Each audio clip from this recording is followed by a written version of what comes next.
Ray. Oh, I don't know.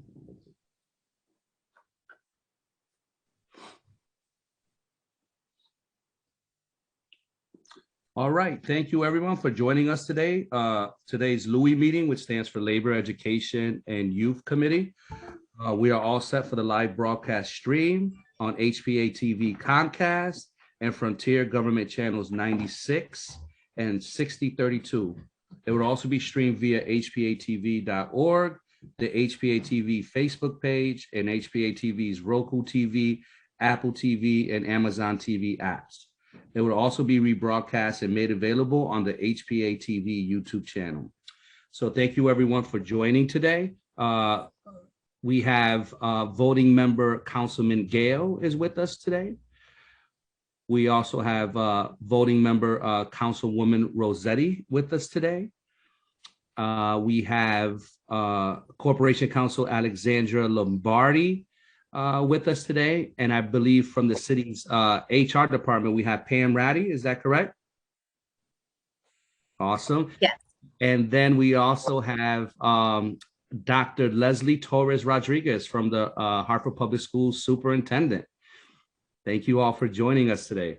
So we're going to go straight on the agenda. And the first item on the agenda is an update from our superintendent. So I think you have a slide. So the floor is yours, Superintendent. Thank you. It's good evening, everyone. If you allow me, I will actually share my screen. And if somebody can just give me a thumbs up that you can actually see and hear. Yes, wonderful. And I did get about 5 questions ahead of time. And what I'm doing is I have a presentation to kind of go along with the questions. And I will admit that there are about 20 slides. So I will follow your lead in terms of when you stop me and if I'm kind of going on with too much information. So one of the questions, let me go in the opposite. Okay. Was with regard to safety. And given the recent school shootings and violence and the mental health crisis among young people, short-term and long-term plans for keeping everyone safe. So I know there's a lot here, so I will kind of summarize, but again, you can make this presentation available to the community so that they can have access to it. Of course, we remain committed to the safety and security of students, staff, and our visitors. And so each year we have to actually, per state law, per statute, submit an emergency response manual to the state. And every school building and every at central office as well, we are required to maintain a red book, what we call it, with the overall safety plan. And with regard to, first of all, we are in compliance. I know that there was, I believe, an article that said that there are like 16 or 18 districts in the state that are not in compliance. We are not one of those districts. We collaborate with Department of Emergency Services and Public Protection, Division of Emergency Management and Homeland Security to develop our manual and to revise our manual every year. And one of the things that we do is we do our response drills. Crisis response drills are a fire drill, which we have to hold, and a crisis response drill. The criteria, if you will, the state allows for the crisis response drill to be a code yellow. A code yellow is that, teaching continues in the classroom, but the movement is limited, right? So students stay in the classroom, whereas a code red is like there is no movement, nothing is happening. And so we kind of take the expectation up a notch. And so we actually do drills for code red drills, even though we don't have to. Like a code yellow is sufficient in terms of what the requirement is for the state. But, I actually have required over the years for us to also do code reds. So we are in compliance. And, we continue to do our safety checks. We actually communicated to parents at the beginning of this year that we were going to do random screenings in our middle and high schools. And so we don't let, folks know when those are going to happen, but we collaborate with police And also we've collaborated with the Department of Corrections to have wanding and to search, belongings for students as well. And so we will continue to do those. We've communicated to parents regularly that we do those unannounced. And then we have the prevention side. When we talk about being proactive, we have partnered for several years now with the Sandy Hook Promise. And we do now, this is the third year, and we've launched this year the Say Something campaign, where students can, students get trained to identify any warning signs in themselves and in their peers, and to report whatever concern they identify to a trusting adult. And there's an app, there's a phone, and there's a website that's available 24/7 for students. We also, I just wanted to also talk about some of the investments. I know this was another question with regard to COVID funding and investments, but since I'm talking about safety, I just wanted to call to attention that, there are these like buckets of work and areas of focus. And when it comes to making sure that our students feel safe and connected and valued, we are prioritizing some of the spending on bucket number 3, the red box that you see there, and making sure that we support students through the engagement efforts, through all of our extracurriculars. We now we're proud to say that all of our middle and high schools have sports, athletics available to students.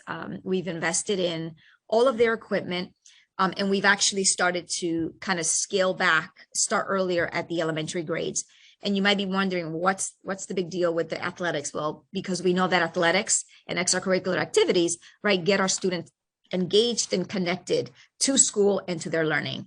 So all of these things are part of a larger approach to keeping our students engaged and feeling safe and connected to school.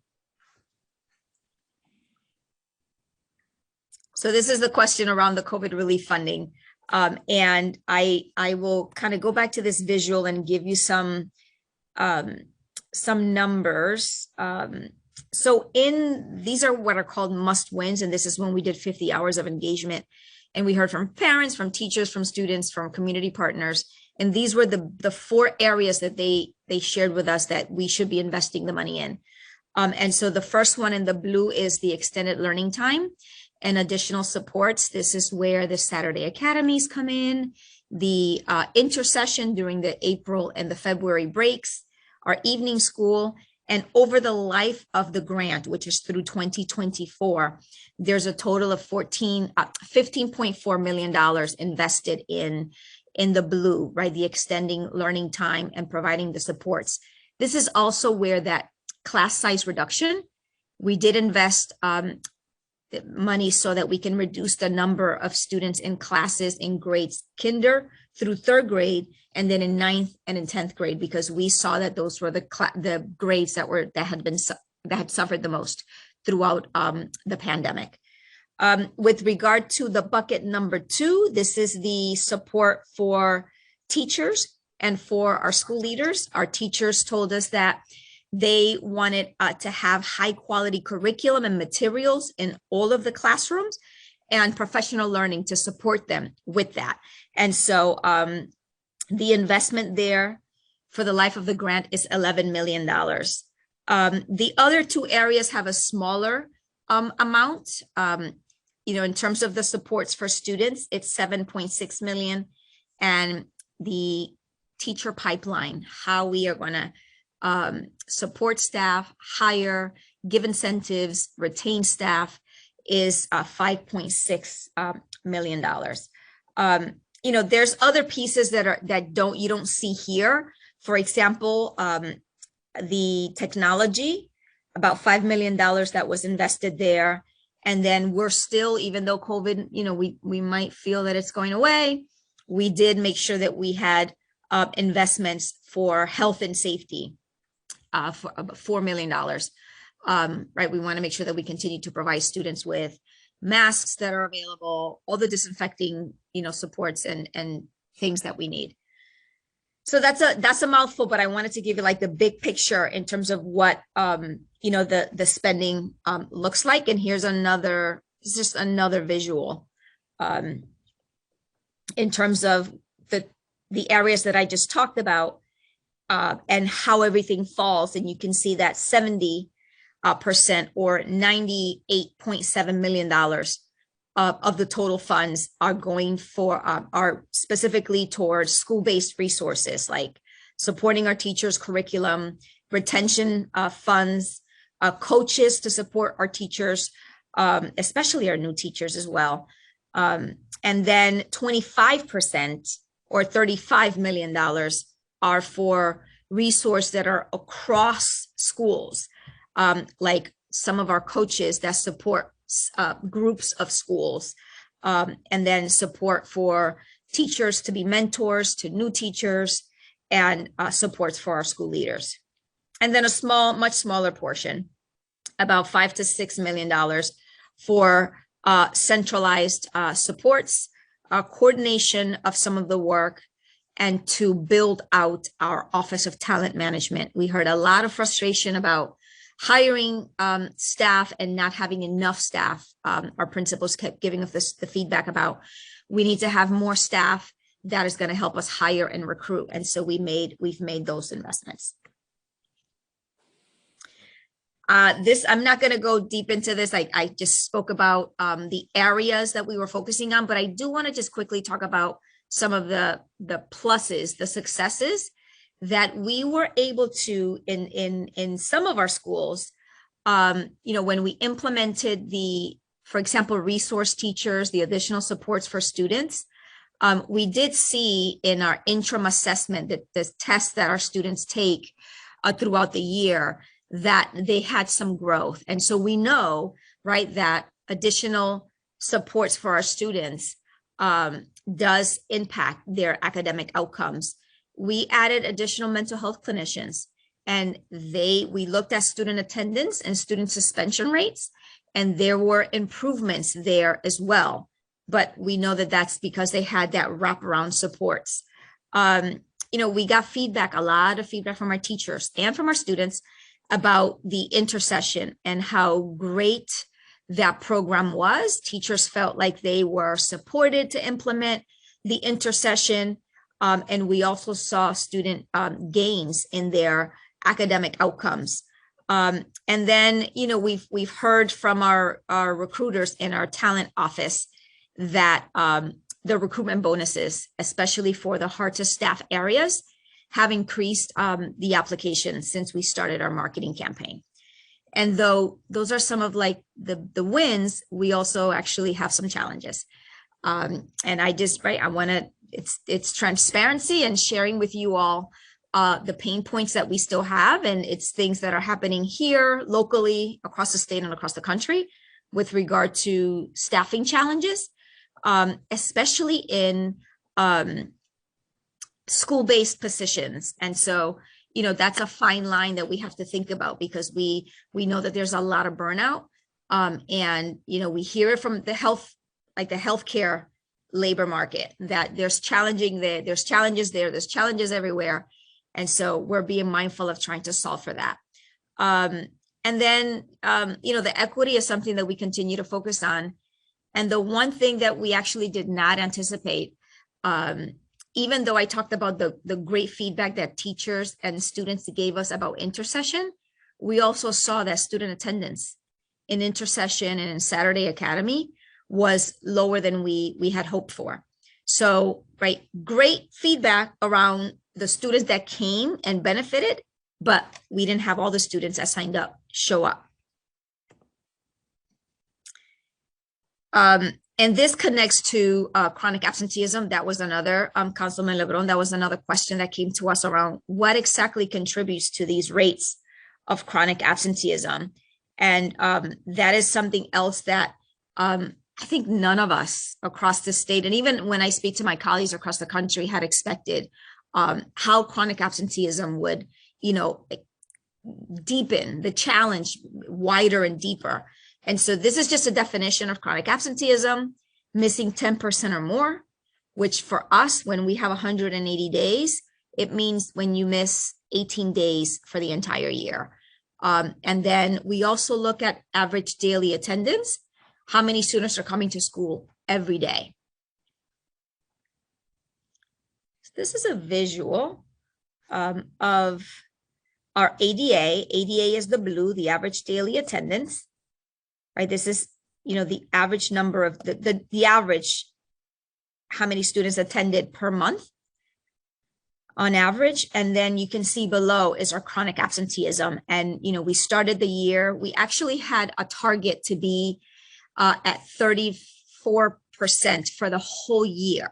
And so we see that in September, we started and we actually thought that we were going to remain on track. And then, as you can see, we entered once we hit December, and then Omicron took over. It became a real challenge for us to continue to lower our chronic absenteeism, even though we have a great model and great partnerships with our community-based organizations in trying to help us solve and meet the needs that our families have. Here is an overview of, when we think about the work that we've done in Hartford, some of you might recall it was in 2018 that, I kind of called attention to all of our partners and said, we have a crisis in the city around chronic absenteeism. And we began to do a lot of work with our data, try to solve, the barriers. And so this is when you look across the student and the family, the school, the district, and the city and the state. These are all the things that we have found as barriers, right, to the reasons why our students are experiencing chronic absenteeism. And this was specifically, during the COVID years. These were what we call our root causes, right? You have illness, emergencies in parents, childcare issue that was real, right, during COVID, where many of our families had to choose, right? Do I send my child to school or do they go, to grandma's or auntie's house and not be able to log on to their virtual instruction? School, we found that, there were challenges with when our staff was absent because of COVID, right? They too needed to take care of themselves. That also impacted our students' ability to feel connected to their school and to their teachers. And then we have, as you know, we have a lot of families that are transient, whether they are considered to have housing insecurity or facing homelessness, but also we have a lot of shifts in families that move in and out of the city. At the district level, we found out that we created we had an unintended consequence. We tried to do, we wanted to support our teachers. During the pandemic, we had Wednesdays as Wednesday was a half day. And we wanted to kind of continue that this year to support our staff with professional learning and giving them some, like a break in between. And then we ended up hurting on the family side where, our family said to us, I can't find childcare for half a day. And so, it's those tensions that exist that we're trying to balance to support our staff, their growth, their sanity, but also our families and our students. And then, we know that as a city and a state level there, we try to solve for technology issues that our families were having. And, we have withdrawal policies at the state level. We just can't remove a student from a roster if they stop coming. We have to continue to try to re-engage them. This has been, and I'll just perhaps at another time, Councilman LeBron, when you post this, families or the community can access to see what our response looks like, because we have layered responses. Just like we identified the barriers at each level, we also have responses at each level, including case management with our community partners, family learning sessions, our home visits, more than 4,000 home visits were conducted this year, our use of data, and our continuous support of our family, and then obviously our citywide collaboratives that we have. Though we have many challenges, we also do have, there's some bright spots as well. One of the questions was about the graduation rates. We did see an increase in the graduation rates. we know we have work to do. We want to be at 100% of our students graduating in 4 years. We know that there are still some barriers that exist for some of our students. So here is a visual of some of the improvements, and what this figure is, what these rates show is what's called the 4-year cohort graduation rate. That is for students that come into the 9th grade and then progress and graduate in 4 years. We have students that it takes them longer, but the state, when they had a different way of looking at graduation, they identified what is called the adjusted cohort graduation rate. And so it helps us promote increased graduation outcomes, but it also helps us reduce the dropout rates. And so this graph shows that over the last 5 years, the blue line is the state line, and then the green is Hartford Public Schools. And this shows several things. One is that Hartford Public Schools doubled the state's rate of growth, right? Even though the numbers at the state are higher, the trajectory was wider in terms of the improvement for Hartford Public Schools. And we have a 3.5 percentage improvement. When you see the dip that we have class of 2019, that's when that was the COVID year, right? When we have to shut down in March. And that was the most challenging time that we had in supporting our seniors to get to the end, graduate. And it was really hard for those that didn't graduate to join us virtually for credit recovery, right? It's really hard. That was that first year. But, I'm proud to say that we're kind of back to where we were before. And so, the goal is for us to continue to improve. We focus on equity, as you know, and one of the things that we do is we look at all of our subgroups. And when you see, the data display here, HPS in the green, that's all Hartford Public Schools. And what this shows is the change in graduation rates. And so usually when there's a display of change, the positive change goes above the line, and then the negative change goes below the line. There is no group that you see here that is below the 0, meaning that there's no negative. What that means is that all of the groups saw an increase in the graduation rate from the year before, from 2017 to 2021. So for example, ML, that is our multilingual learners. Those are all of our students that have English as their second language. That was the group that saw the largest gain in graduation rates in the last 5 years, right? So their graduation rate increased by 10.3%. And then you continue to go down the line and you see that our Hispanic students, 6.2, our females, 5.9, our students with disabilities, 5.4, right? All across. And so that's a celebration for us, while also knowing, right, that this one here, we want to continue to increase. We want that to be, all the way to 100, all of our students graduating in 4 years. Here's a view of, in case someone is wondering, like, what exactly supported? How did you get, to the improvement? And making sure that we offer supports for our families, especially the translating for our families, the graduation requirements, the supports that exist for students for credit recovery. We know that we have 85 different languages that are spoken in Hartford Public Schools. So making sure that we offer our seniors and our students as they go through high school, right, Saturday Academy, extended school year supports so that they can stay on track. Special education is 21% of our students.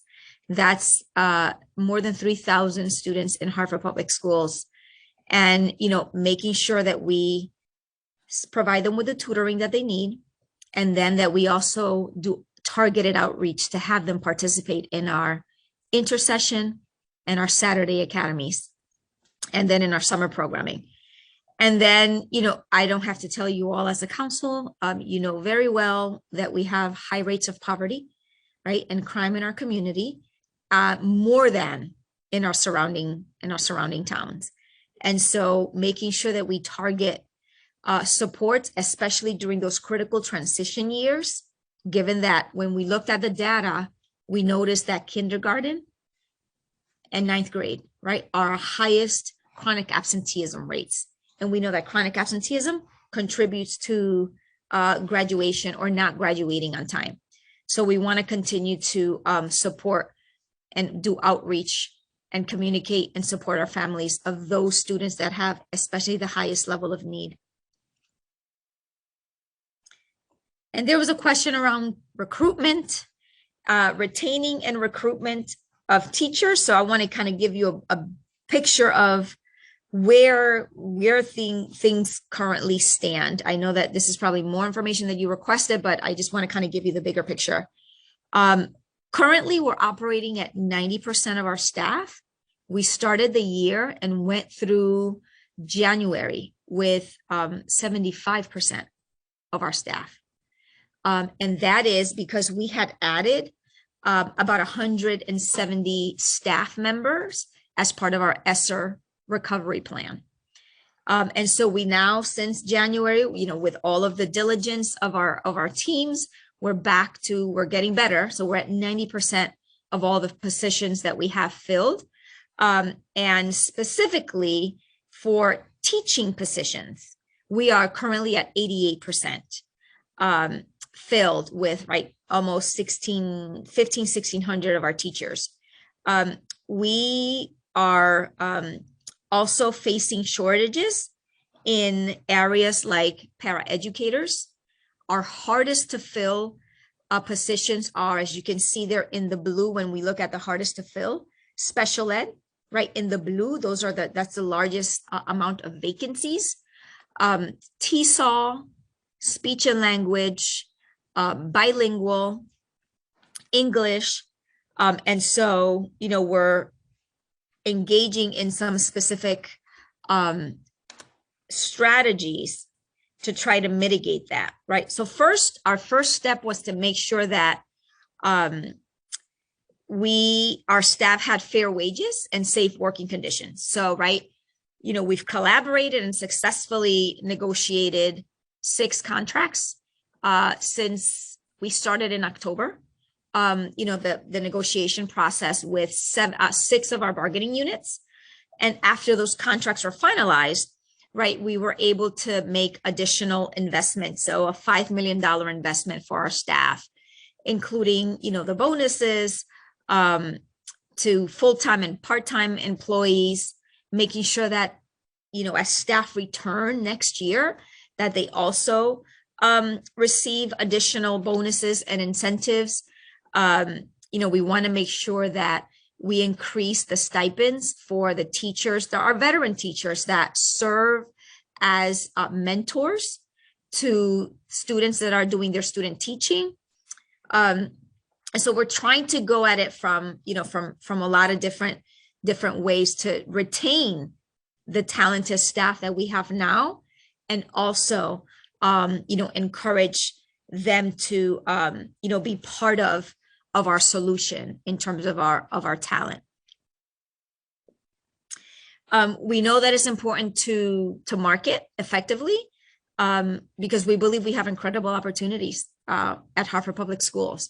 And so we did spend some ESSER funding in our marketing campaign to encourage eligible candidates we really want folks to represent all the backgrounds that we have in Hartford Public Schools. So part of that strategy includes a targeted media advertising campaign. You can see here some examples of that because we are also targeting, to recruit diverse, talented staff to fill our schools. And so far, we've had more than 1,000 applicants in the last 6 weeks compared to 480 applicants over the same time span last year. So we know that it's helping us. I shared with you that I think it was in this one, right? When we see TESOL, for example, that is, the teachers that support students that have are speakers of other languages, and that is a shortage area. And so we've been able to recruit, it says 16 here, but actually we're at 17 educators as part of the Paso a Paso. And the majority of those are actually to fill those TESOL vacancies. Without those TESOL vacancies filled, we are actually out of compliance, not only at the state level, but also federally, because we are mandated to provide those services to students that are, learning English for the first time. So we're getting there. And, I do celebrate the fact that we are the district in the state with the highest percentage in terms of diversity. 27% of our teachers are teachers of color. And so while that is the highest in the state, we know that we still have a long way to go because the majority of our students, right, are students of color. So we want to continue to work towards that. That actually concludes my presentation. I know that was a mouthful. So I'll stop sharing and see if there are any questions. Yes, so thank you, Superintendent. So I want to acknowledge Council President Mally Rosado is here. We also have voting member Councilman James Sanchez. We're also blessed with our COO, Thea Montanez has joined us, and Deb Caraballo is joined us as well. So I'll open up the floor to my colleagues if there are any questions.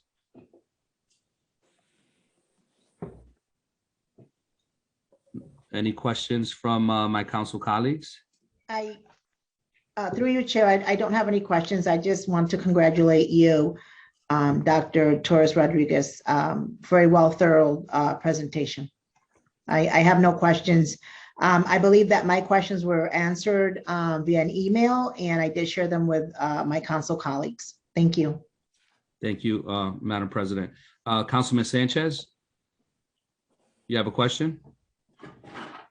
Yes, thank you for a great presentation, Superintendent Torres. My question here is, there's two questions I have. So the first question is, with the programs that you've shared with us, in any of those programs, is there a program where it identifies students who are already having difficulties and probably are silent and does not, it's not very communicative with the staff or mentors or what have you? Yeah, so a couple of things. One thing is we train not only staff, but through the Say Something, the Sandy Hook Promise. That is something that we wanted to make sure that for students in 4th grade through 12th grade, that, we build their capacity to identify any signs, anything that they might notice in their peers, either that they're saying something, that they're withdrawn, that they can go to a trusted adult and say something. And then the other piece of that is, we really wanted to make sure that we created opportunities for staff to tend to what is called a social and emotional learning and development of students. So for example, in the lower grades, say at a 3rd grade level, we have what is called the second step, where, time is dedicated for teachers and students to talk about empathy, for example, what it means to be caring. And then at the higher grades, we have time in the schedule for what is called advisory period, where students have an opportunity also to work with one another and with staff to get at exactly what you're saying, Councilman Sanchez, to, talk about what's happening and, get strategies. But then also we have the additional social workers, right? We invested in 20 additional social workers through relief funding. I will tell you that the challenge there, we have 9 vacancies, right? We added, but we weren't able to fill all of them. This is where our community partners come in, right? We know that we increase the community school model so that we can have more supports during the school day for students and even, well, for some of our families to actually access the supports throughout the school day. Okay, and thank you for that. I just want to also ask, does this cover issues such as bullying? Because bullying is not only in school and it's on social media, but even issues that may be occurring at home. Maybe they're ashamed to say they're hungry, they don't have the food, they don't have certain support at home to do their homework, or maybe their parents didn't go to school and aren't able to assist their children. Is that part of the program as well? That is a great question. I wouldn't say that it is a part of the program. I will say that our approach is to make sure that our students feel that they're connected to at least one adult, right? Because if they feel that they're connected to one adult, then that likely is going to, create that relationship in which they might say, so I'm worried about the fact that I don't have a place to go tonight, right? Or there's some things going on at home and I need help trying to figure that out. And so we really want the students to have not just one, but at least one, but many adults, right? That they feel that they can trust. And sometimes that's not possible, Councilman Sanchez, right? Because of whatever it is, that they're reserved, there's a fear factor. We know all those issues, right? But that's where the peers come in. It's not that we're saying it's the responsibility of other students. Please don't misunderstand me.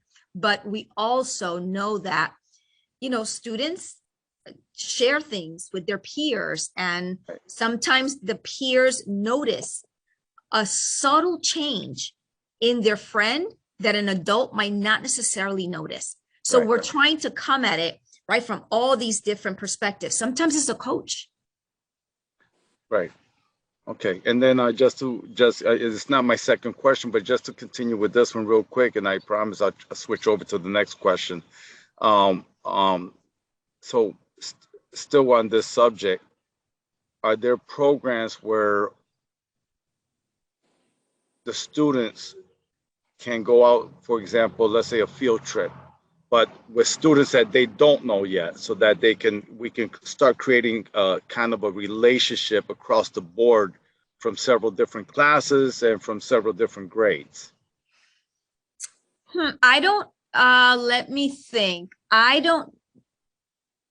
We might have, I can't tell you for certainty that we have specific programs that do this cross school collaboration outside of the schools that we have that are paired, right? We know that, for example, Breakthrough North and MLK, they're on the same campus. We know that we have Weaver and we have Kinsella. There is definite, cross-pollination there. We have Buckley North, right? That's in North Hartford. There's a lot of cross-collaboration there and opportunities for that. That's actually a great question and a suggestion, right? That I could certainly almost like a retreat kind of. Yeah, situation. No, this is the beauty of summer programming.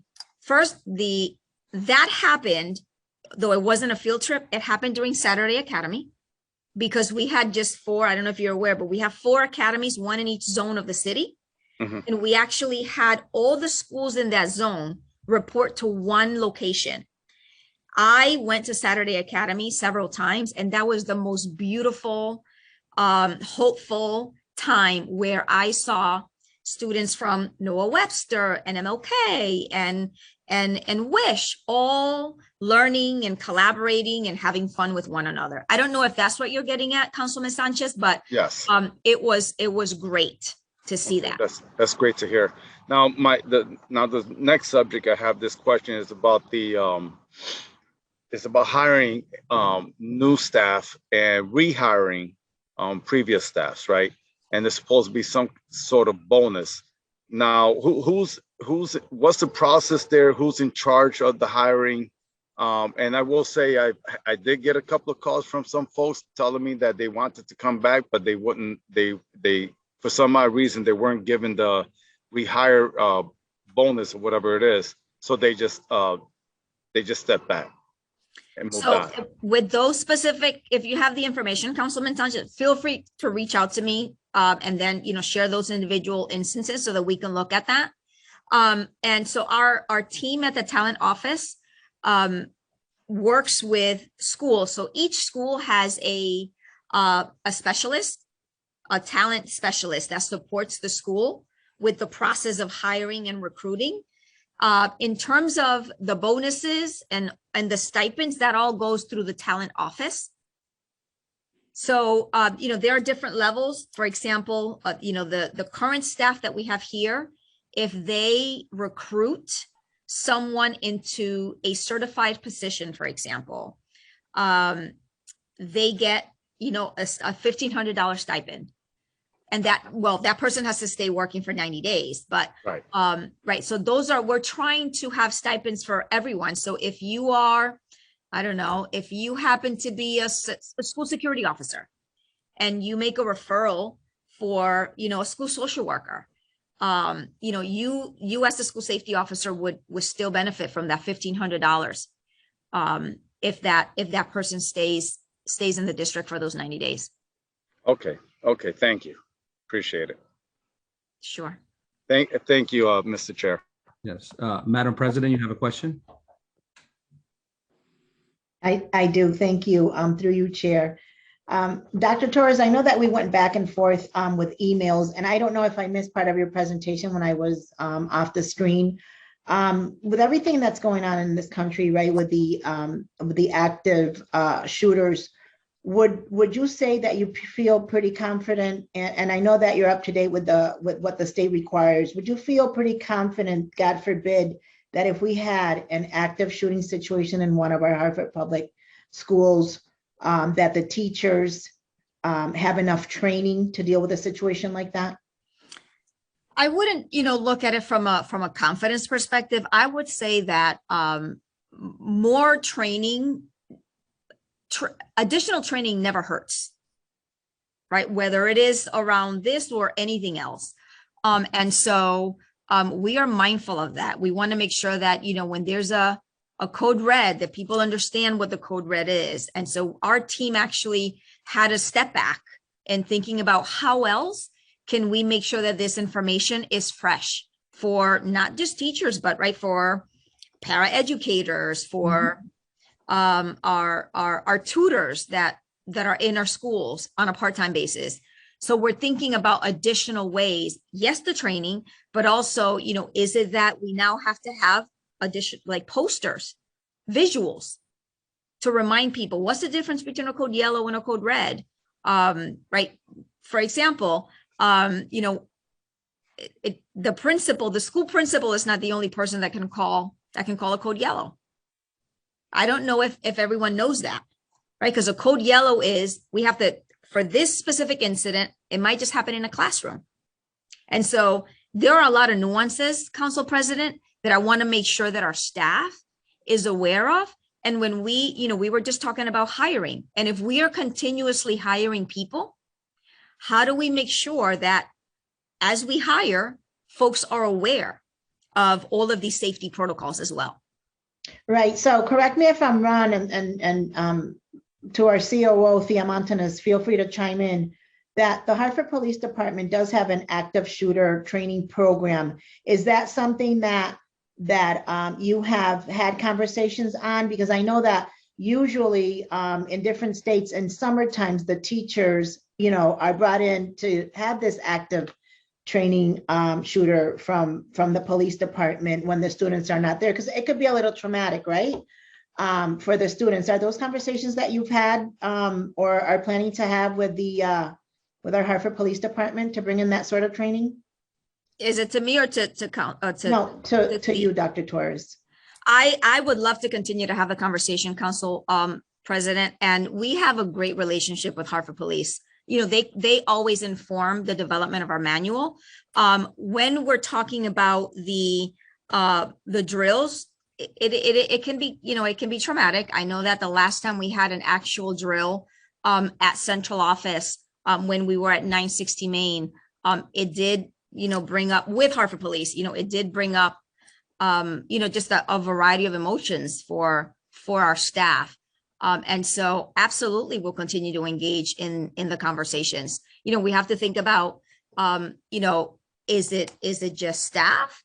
Is it staff and students? Is it at all 39 schools that we do this? To what degree do we do this? The thing is that at least knowing that we have experts and we have a relationship, right, with a great relationship with our partners at Hartford Police Department. Okay, thank you. Thank you, Chair. Sorry, just getting to my mute button. Can Dr. Torres Rodriguez, Councilman Gale, I see your hand, but just a suggestion. What may, I don't know if it's in process or if you guys have this, but maybe by the door, oftentimes there's different codes and, and under traumatic, stressful events, people may forget, but like a reminder by the door or maybe by the phone at the entrance of the classroom, because if they got to go lock the door anyway, that you have a reminder to go through the sheets, maybe laminated or something like that. So that way, in those moments of, tremendous pressure, traumatic responses, God forbid, if we ever have to engage in it, that folks would have it there at their fingertips. So that way, they would have that reminder. Thank you. Thank you for the suggestion. I will also say that, when in a code red situation, we activate whoever the person is that activates the code red. The minute that the first responders arrive, we back off. Okay. Right. That is just the way it goes. And, as how it happened at SMSA with the tragedy, right? We were hands-on, and the minute, everyone, arrived, we were actually following their lead. Okay. So yes. Yeah. Wonderful. So Councilman Gale. Oh, I am unmuted. Thank you.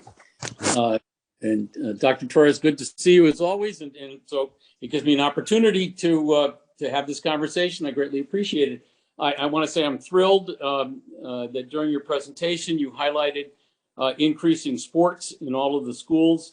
I've mentioned this to my council colleagues in the past. I'm a daily reader of the Hartford Current, the real print edition, and the last page of the sports page every day lists the sports scores for every high school in central Connecticut. And it's very dismaying that there are very few Hartford public high schools that show up in the sports page, because we just don't have these things. We don't have tennis teams. We don't have golf teams. We don't have volleyball teams. We don't have a lot of girls softball teams. And some of the schools don't even have the boys baseball for this at this season. So I greatly applaud increasing the sports, and I understand that you're looking at extracurricular, and I certainly applaud that as well. It's somebody who's very closely connected to Hartford High. It's been dismaying again that the after-school extracurricular kind of things just don't exist much.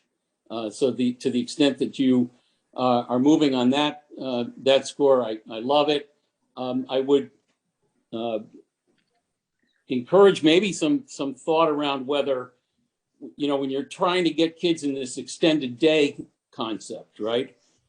It may be that the best thing to do for the extended day is to get them into an athletic endeavor or get them into an extracurricular activity.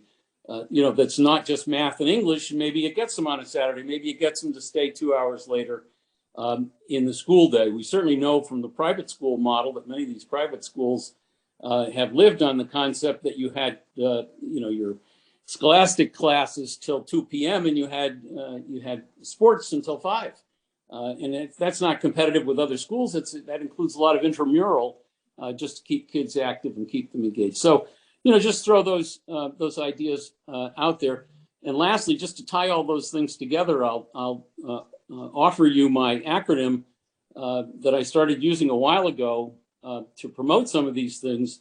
And that is to say that we in Hartford want the same. And the same is SAME. And the S stands for sports, the A stands for arts, the M stands for music, and the E stands for extracurricular. So go Dr. Torres and get us the same. Thanks.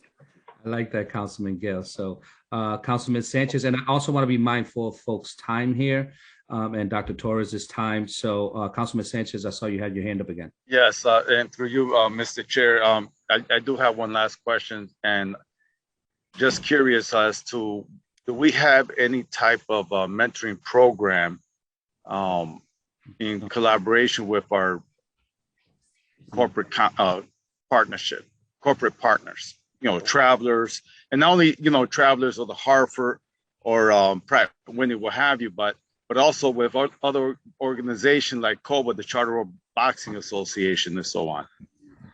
Well, now that you're getting very specific, I don't know if we have it with the Boxing Association, but those are all like, we're open, we're welcome. We're welcoming of additional partners. We currently have, so first of all, we have our pathways, which our team is very proud of, right? We have our allied health, pathway. That's a strong partnership with Hartford Healthcare, Pratt & Whitney for engineering, travelers, right? The ones that you mentioned for insurance and finance. But we're always looking for some more. One of the things that I heard from students last spring when we had our focus groups is that they wanted more project-based and real world, opportunities, internships, job shadowing. I know you're talking about mentorship. On enhanced training. That's it. That's what our students were seeking. How about with the banking industry? Banking, they have, because that's part of our insurance and finance, at Weaver. But we're open for additional partnerships to support our students. Okay, now just real quick, do you have anyone like Webster, Bank of America, or anything like that involved there? I don't know that we do specifically, but should you have specific contacts, we're at the ready. Okay. That's great. Thank you, Councilman Sanchez. I just want to add a couple. Thank you, Mr. Chair. Yes, thank you. So a couple of things, Dr. Torres Rodriguez. I just had a meeting with COBA yesterday, the Boxing Academy, to bring them along with Catholic Charities for Parkville McDonough students.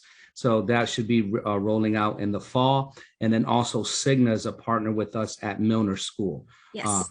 So just want to But Cigna's been there they're solid, right? They're solid, like 4 years. Yeah, absolutely. That's great. So thank you very much for taking time out of your busy schedule. As everyone stated here, thank you for the presentation. It was a thorough presentation. We're so grateful to have you here, and keep being a regular guest if you want to come on a quarterly basis or whenever you want to come to share with the with what's on the city side, whatever information that you feel is pertinent. You can always be a guest at the committee. Oh, I thank you for extending the invitation. Quarterly sounds good. So we can talk some more about that. Absolutely. Thank you very much. Thank you. Have a good evening, everyone. Have a good evening.